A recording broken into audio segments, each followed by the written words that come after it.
let you in on a little secret. Those books do exist. They're just indie. Where are all the queer fantasy books? If there's one thing I've wondered as both a queer reader and a queer writer, it's where are the high fantasy books with the queer characters? Now, I'm Gen Z, so I was lucky enough to grow up reading books with queer characters portrayed in a positive light as the main characters, such as the Carry On series by Rainbow Rowell, Simon and the Homo Sapiens Agenda, and the entirety of the Percy Jackson universe, which I'm sure most of us grew up with, a sense of fitting in and discovering a truly great world that was really like no other and still is unique and unparalleled. But as much as I love all of those books, they are all contemporary or urban fantasy or some other variation of fantasy. And that was not what I truly loved reading. What I loved, and still do love reading more than any other genre, is high fantasy. High fantasy where there are dragons and immaculate, intense, detailed world-building systems, characters with cool weapons, wars between countries, lore that goes deeper than the surface, a world like Elden Ring, to use a video game example, a world like the Stormlight Archive. And if you'll notice, a lot of those super high fantasy, mainstream, traditionally published series do not feature queer characters, or if they do, they're minor characters who don't get a lot of screen time, and even so, there is probably still some homophobia in the world, or a sense that it's not completely normal for these characters to be in love in this way. As much as I love Stormlight, that is still the case. There are some exceptions to every rule, such as the Queen's Thief series by Megan Whalen Turner, which features Relius and Tellius, who are in love. Again, they're a minor pairing, and they don't get a lot of screen time. The Night Runner series, which is one of my favorite fantasy series, that features a queer couple as the main pairing. It's traditionally published in the 90s, and they're actually very well represented for the 90s. There's My Beloved Dark Rise, which, a while since I've read it, so I honestly can't remember how the gayness is treated in those books, if it's normalized or not. But again, Dark Rise is not high dark fantasy, it's an urban, modern kind of blend. Priory of the Orange Tree is a beautiful romance that I love so dearly, set in a stunningly developed and built out high fantasy world, but it's so sad because of the layers of homophobia in this world, and I just didn't want that. I still don't. I want to read a high fantasy book that has queer characters normalized as the main characters with no homophobia in the world building that allows them to just be together. As a queer reader, I'm sure that you do too. And I'm gonna let you in on a little secret. Those books do exist. They exist in plentiful bounds. They're just indie.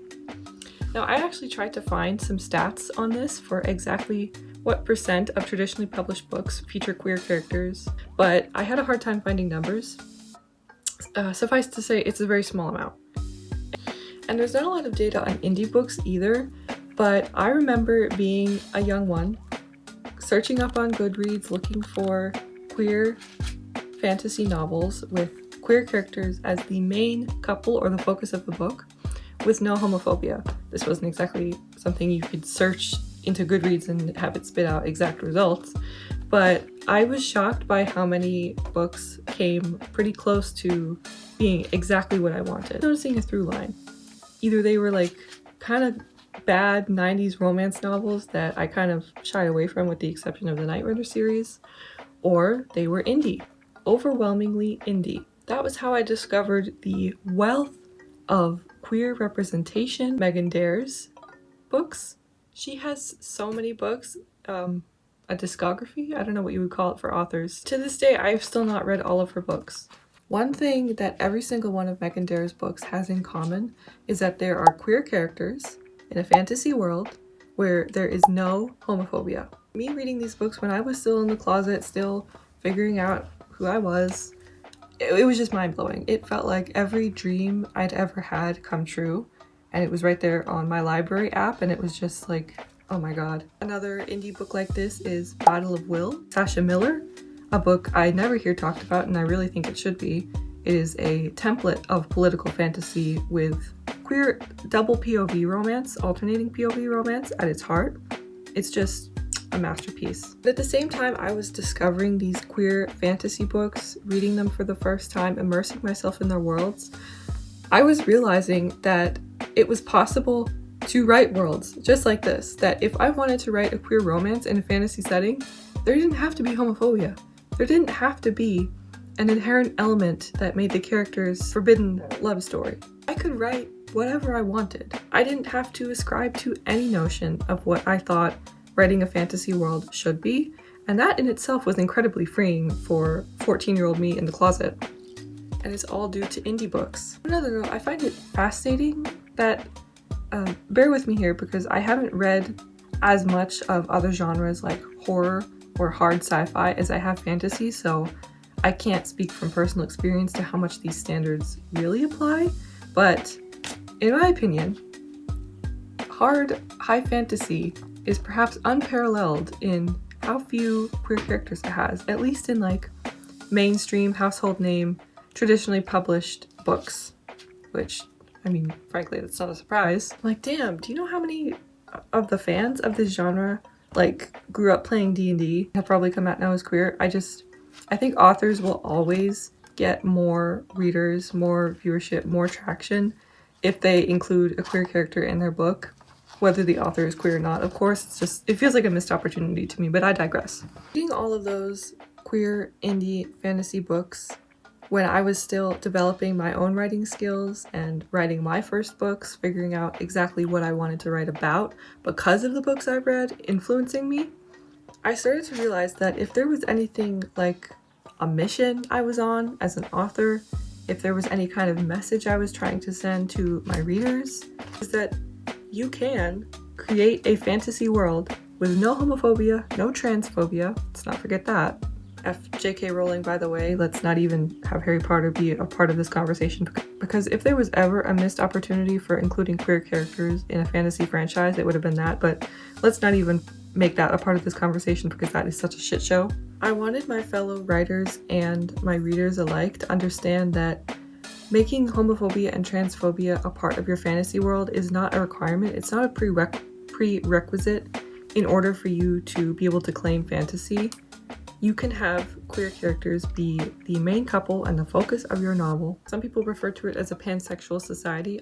As I started writing books more and more, and making all of my main characters gay or trans, and certainly all of my main romances gay, part of me was writing that for my younger self who didn't have those deep fantasy worlds with the queer characters as much as she would have liked. I was still, of course, very privileged to have a few, because most people growing up before me didn't have any form of that representation at all, except in their own imaginations, like in the case of D&D.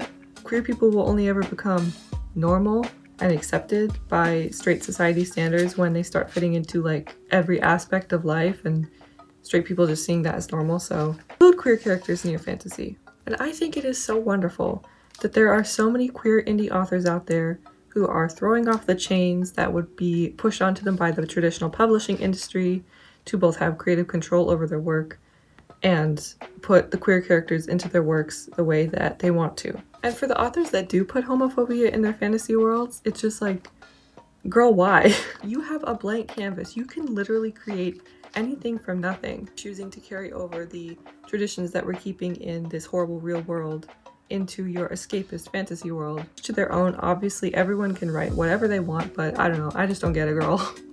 So if you're a writer watching this, I would encourage you to make the main character or the main couple of your next book be queer, a society where this is totally normal. So many different ways you can play around with it. Like, I wrote a book about a gay king who's very melodramatic and sad about being single, and his sister tries to find him a man because that's what he needs. Kind of a play off of The Bachelor.